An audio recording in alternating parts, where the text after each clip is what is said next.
E não poderíamos começar o seu Bom Dia Fronteira de outra forma, senão falando dos impactos das fortes chuvas deste fim de semana no Oeste Paulista. Em várias cidades, os casos de destruição foram registrados desde o temporal que começou na madrugada de sábado. Em Presidente Prudente, vários bairros foram afetados e, segundo um balanço da meteorologia, já choveu cerca de 340 milímetros neste mês, sendo que o esperado para dezembro todo seria de 207 milímetros. A repórter Aline Costa, ao vivo, vai mostrar um dos pontos de Prudente que são sempre bastante prejudicados, né, Aline? Bom dia. Realmente, Thalita, bom dia a você, bom dia a todos que estão com a gente aqui no BDF. A rua Higino Lang é bastante conhecida já por conta desses transtornos, né, causados pela chuva. Geralmente os moradores reclamam bastante, a gente recebe muitas reclamações em relação à situação que a rua fica por conta de temporais, né? Nesse momento, a gente está aqui agora de manhã, né, na manhã desta segunda-feira, a situação já está um pouco mais controlada, mas a gente percebe que próximo à calçada e até em cima da calçada ainda tem uma grande quantidade de água e muita lama também por conta das fortes chuvas que atingiram toda a região ontem, né, nos últimos dias aí chovendo bastante, e aí a situação agora é essa. Quando nós chegamos aqui, até um motociclista parou para conversar com a gente e falou que realmente é uma situação complicada, que isso aqui vira uma verdadeira piscina. E realmente, nas imagens que a gente tem, que foram registradas ontem, a gente pode ver que a situação é bem diferente, é bem mais complicada, vira um verdadeiro lago isso aqui, e os moradores ficam bastante assustados, espantados com a situação, com medo que a água entre nas casas, né? E aí realmente uma situação bem complicada, bem difícil para quem vive aqui na rua. E isso, né, esse cenário causado pela chuva está presente em toda a região, em diversas cidades aqui do Oeste Paulista. A gente segue agora para falar de Oswaldo Cruz, para mostrar um pouquinho de como ficou por lá, porque realmente situação complicada. Por volta das 5 da manhã do sábado, dia 12, houve um desabamento parcial da garagem de uma residência pela Rua Japão, área central do município. A moradia foi interditada preventivamente e a família foi alojada na casa de familiares. Foram registradas também 3 ocorrências de quedas de árvores em via pública. Apesar dos transtornos, não houve registro de vítimas. Tanto o teto quanto o muro do local cederam. Segundo o coordenador da Defesa Civil de Oswaldo Cruz, entre sexta-feira e a madrugada de sábado foram cerca de 60 milímetros de chuva na cidade. Teodoro Sampaio também teve estrago, viu? Segundo a Prefeitura, o cemitério municipal foi o local mais atingido. Conforme o prefeito de Teodoro, Juninho Poceiro, o cemitério municipal foi o local mais atingido da cidade, que praticamente todas as árvores de lá foram impactadas. Ainda disse que enviaram a situação para a Defesa Civil do Estado, pois foi a terceira vez que um temporal atingiu o município com esta intensidade nesta reta final do ano. O prefeito afirmou ainda que, além do cemitério, também foi atingido o barracão da coleta seletiva e o bairro Nova Teodoro.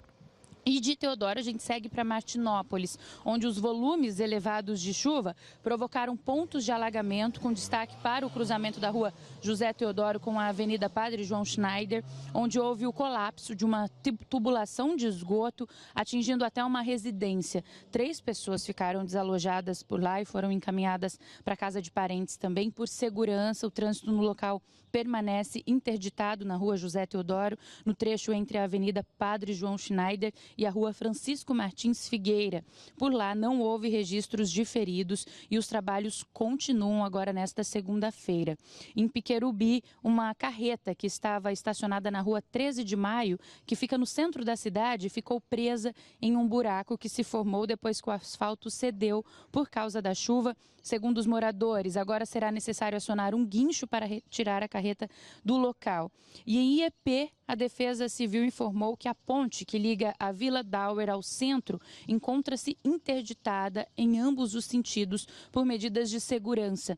As equipes técnicas estão analisando as condições da estrutura para avaliar a retomada de tráfego. O local ficou completamente inundado. Segundo a Prefeitura, bastaram cerca de 4 minutos para a avenida se transformar em um verdadeiro rio. O município apurou que esse cenário foi foi consequência do estouro da barragem de um pesqueiro da cidade e disse que iria decretar situação de emergência por lá. Então, como a gente pode acompanhar, né, por todas essas imagens, por todas essas situações envolvendo os municípios da região, a chuva deixou bastante estrago por aqui, muita coisa ainda a ser resolvida, né? Hoje é aquele trabalho realmente de rescaldo, além dos outros dias também, né, que os municípios estavam trabalhando para isso. Então, realmente, situações de transtornos, viu, Thalita, que a gente vai seguir acompanhando e também atualizando os nossos telespectadores aqui nos nossos telejornais. Eu volto com você. É isso mesmo, situação difícil para muitas famílias, para muitos municípios agora com esta chuvarada toda neste fim de semana. Obrigada, Aline, por enquanto. E outros pontos aqui de Prudente ficaram alagados, um deles todo mundo sabe qual é, né? O Parque do Povo, aqui em Presidente Prudente. Recebemos várias imagens, inclusive também de outros pontos da cidade. Aqui eu quero te mostrar o vídeo que mostra Parque do Povo, então. Dá uma olhada, gente, o Parque do Povo virou um verdadeiro rio, com correnteza, inclusive, né? Olha só, muitos motoristas foram pegos de surpresa porque a chuva, ela veio em grande quantidade num curto espaço de tempo. Muitos motoristas em outros vídeos, inclusive pelas redes sociais, recuando, outros tentando passar, o que não é o ideal, é um risco danado para a segurança de toda a população. Tem também, olha, o Lio mandou estas imagens para a gente de um ponto de alagamento no Parque São Mateus, pertinho do Parque Ecológico Nelson Bugalho. A chuva era intensa ontem à tarde. Tenho este outro vídeo deste local. Um motociclista, como você vê, recuando, voltando, porque ele percebe que realmente fica intransitável. Temos aqui um registro feito também pelo Leandro, feito no cruzamento das avenidas Salim Faramaluf e Juscelino Kubitschek, aqui em Prudente. Também intransitável, muita água, não há um escoamento adequado. A gente sabe que em Presidente Prudente, assim como em outros municípios, muitas bocas de lobo estão entupidas devido ao lixo, devido a muita coisa jogada de maneira incorreta. E aí não tem um escoamento numa avenida, numa rua, quando vem um volume de chuva tão grande assim. E se você registrou toda esta chuva, lugares com alagamento, com prejuízos por conta deste temporal, pode mandar para a gente pelo nosso WhatsApp, o 981159305, ou então comentar também pelo nosso chat no YouTube, que você pode acessar em @TV Fronteira Oficial. E olha, reforçando para você que, segundo a meteorologia, foram cerca de 220 milímetros de chuva de sexta-feira para cá, sendo que o acumulado de dezembro já chegou a 340 milímetros, enquanto a média histórica, gente, é de cerca de 207 milímetros, ou seja, estamos só na metade do mês, tem mais chuva prevista e deve aumentar ainda mais esta quantidade. E em Rancharia, diferentes pontos da cidade foram atingidos desde a noite da última sexta-feira, deixando prejuízos que agora vão ser contabilizados. As fortes chuvas que atingiram o Oeste Paulista causaram prejuízos em Rancharia. No estádio Francisco Franco, da Associação Atlética Ranchariense, o muro que sustentava a arquibancada desabou após o temporal. Equipes da Coordenadoria de Proteção e Defesa Civil foram acionadas e estiveram no local. Esse muro, ele é um muro que sustenta a arquibancada, né? Parte da arquibancada, e provavelmente deve ter tido infiltração. Como é aterrado, o peso veio a desabar todo esse muro. Nós estivemos lá, isolamos, né, para evitar algum dano maior, e foi notificado ao proprietário, né, por ser um clube particular, né, um estádio particular, para ver quais as providências que ele irá tomar. A ocorrência aqui na Vila Iguaçu foi registrada por volta das 4h30 da madrugada. Com a chuva e os fortes ventos, a estrutura não suportou e acabou caindo.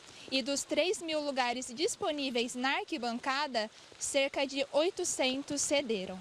O Valdemir, de 72 anos, é caseiro do estádio e conta que se assustou com um alto barulho vindo da parte de fora da casa. Eu escutei um estralo, daqui a pouco escutei outro estralo, aí meu cunhado veio correndo me avisar se eu tinha visto o muro cair. Eu falei, eu vi. Agora é só esperar que, graças a Deus, que não aconteceu nada com ninguém, né? Que foi na madrugada. Se fosse durante o dia, é perigoso, que o povo sempre passa beirando o muro ali por causa do sol, né? Muitos passavam a aproveitar a sombria. Outra ocorrência, também registrada no município, foi a queda de um barracão de uma granja, na estrada rural. A cobertura abrigava esterco e parte das telhas foram lançadas para o espaço que abrigava as aves. Apesar do incidente, ninguém se feriu. Esse período de chuva houve um acumulado de cerca de 140 milímetros, muito acima do limite, que é 190.